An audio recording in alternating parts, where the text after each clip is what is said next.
নমস্কার। আপনি জানেন তো, এমন একটি পূর্ণিমা রয়েছে যেদিন একজন সত্যিকারের গুরুকে প্রণাম করলে জীবনের অন্ধকার দূর হয়ে জ্ঞানের আলো জ্বলে ওঠে। কেন এই দিনকে বলা হয় গুরু পূর্ণিমা? কেনই বা এই দিনে মহর্ষি ব্যাসদেবের পুজো করা হয়? আর এই তিথির আধ্যাত্মিক মাহাত্ম্যই বা কী? বিশুদ্ধ সিদ্ধান্ত পঞ্জিকা অনুযায়ী আগামী 28শে জুলাই 11ই শ্রাবণ মঙ্গলবার সন্ধ্যা 6:19 গুরু পূর্ণিমা তিথি শুরু হবে এবং 29শে জুলাই 12ই শ্রাবণ বুধবার 8:06 এই তিথি শেষ হবে। আজকের এই ভিডিওতে আমরা জানব গুরু পূর্ণিমার ইতিহাস, মহর্ষি ব্যাসদেবের অবদান, এই দিনের মাহাত্ম্য এবং কিভাবে এই পবিত্র দিনটি আপনি পালন করলে আপনার জীবনে শুভ ফল আপনার উপর এবং আপনার পরিবারের উপর বর্ষিত হতে পারে। প্রথমেই চলুন জেনে নিই গুরু পূর্ণিমা কেন বলা হয়। গুরু শব্দের অর্থ কিন্তু শুধুমাত্র শিক্ষক নয়। সংস্কৃতে বলা হয়েছে গু অর্থ অন্ধকার এবং রু অর্থ সেই অন্ধকার দূরকারী, অর্থাৎ যিনি অজ্ঞানতার অন্ধকার দূর করে জ্ঞানের আলো দেখান, তিনিই প্রকৃত গুরু। আমাদের জীবনে প্রথম গুরু হলেন মা বাবা, তারপর শিক্ষাগুরু, দীক্ষাগুরু এবং শেষ পর্যন্ত যিনি আমাদের আত্মজ্ঞান বা ঈশ্বরের পথে পরিচালিত করেন, তিনি সদ্গুরু। তাই শাস্ত্রে বলা হয়েছে গুরু ব্রহ্মা, গুরু বিষ্ণু, গুরুদেব মহেশ্বর, গুরু সাক্ষাৎ পরম ব্রহ্ম তস্মৈ শ্রী গুরুবেই নমঃ।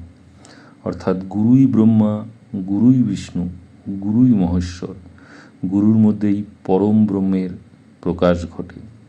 এ কারণেই এই পূর্ণিমাকে বলা হয় গুরু পূর্ণিমা, যেদিন সমস্ত গুরুজনের প্রতি কৃতজ্ঞতা ও শ্রদ্ধা নিবেদন করা হয়।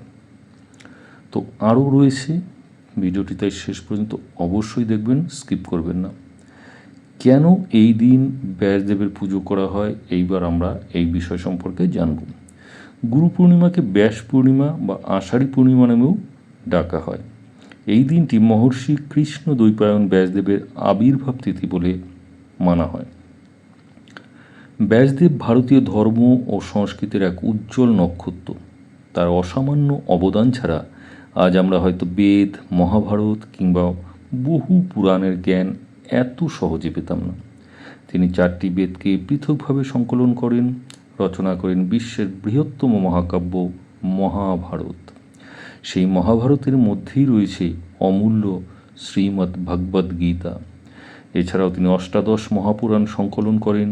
শ্রী মহাভারত থেকে তিনি শ্রীমদ্ ভাগবত মহাপুরাণ রচনা করেন বলে প্রচলিত বিশ্বাস রয়েছে। এই অপরিসীম অবদানের জন্য তাকে কিন্তু জগৎগুরু বলা হয়। তাই গুরু পূর্ণিমার দিনে প্রথমে ব্যাসদেবকে স্মরণ করা হয়, তারপর নিজের গুরু ও সকল শিক্ষককে প্রণাম করা হয়। এবার আমরা জানব গুরু পূর্ণিমার আধ্যাত্মিক মাহাত্ম্য। হিন্দু ধর্মে বিশ্বাস করা হয় মানুষের জীবনে জ্ঞানই হলো সবচেয়ে বড় সম্পদ। অর্থ, যশ কিংবা ক্ষমতা একদিন হয়তো শেষ হয়ে যেতে পারে, কিন্তু গুরুর দেওয়া জ্ঞান চিরকাল মানুষের পথপ্রদর্শক হয়ে থাকে। এই দিন গুরুকে শ্রদ্ধা জানালে বিদ্যা ও বুদ্ধির উন্নতি হয়, অহংকার দূর হয়, সংসারে শুভ শক্তির প্রবেশ ঘটে, আধ্যাত্মিক উন্নতির পথ সুগম হয় এবং ঈশ্বরের কৃপা লাভের সম্ভাবনা বৃদ্ধি পায়। অনেক আশ্রম ও মঠে এদিন গুরুপাদ পুজো, গীতা পাঠ, ভাগবত পাঠ, নাম সংকীর্তন এবং ভক্তদের মধ্যে প্রসাদ বিতরণ করা হয়। এবার জানবো যে গুরু পূর্ণিমার দিন কিভাবে পালন করবেন। সকালে স্নান করে পরিষ্কার বস্ত্র পরিধান করুন। সম্ভব হলে নিজের গুরু, শিক্ষক অথবা মা বাবার চরণ স্পর্শ করে আশীর্বাদ নিন। যাদের গুরু নেই তারা ব্যাসদেব, ভগবান শ্রীকৃষ্ণ অথবা নিজের ইষ্ট দেবতার সামনে প্রদীপ জ্বালিয়ে প্রার্থনা করতে পারেন। এদিন গীতা, ভাগবত বা যে কোনো ধর্মগ্রন্থ পাঠ করা অত্যন্ত শুভ বলে মানা হয়।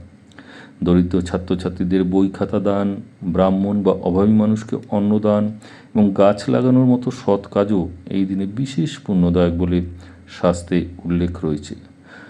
সবচেয়ে বড় কথা, হিন্দু শাস্ত্রে বলা হয়েছে এই দিনে নিজের জীবনের সমস্ত শিক্ষক, পথপ্রদর্শক এবং শুভাকাঙ্ক্ষীদের প্রতি কৃতজ্ঞতা প্রকাশ করুন, কারণ সনাতন শাস্ত্রে বলা হয়েছে কৃতজ্ঞতার মধ্য দিয়েই প্রকৃত শিক্ষার সূচনা হয়।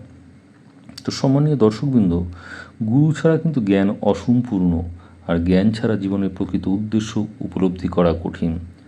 তাই গুরু পূর্ণিমা কেবল একটি ধর্মীয় উৎসব নয়, এটি কৃতজ্ঞতা, বিনয় এবং আত্মজাগরণের এক মহাপবিত্র দিন।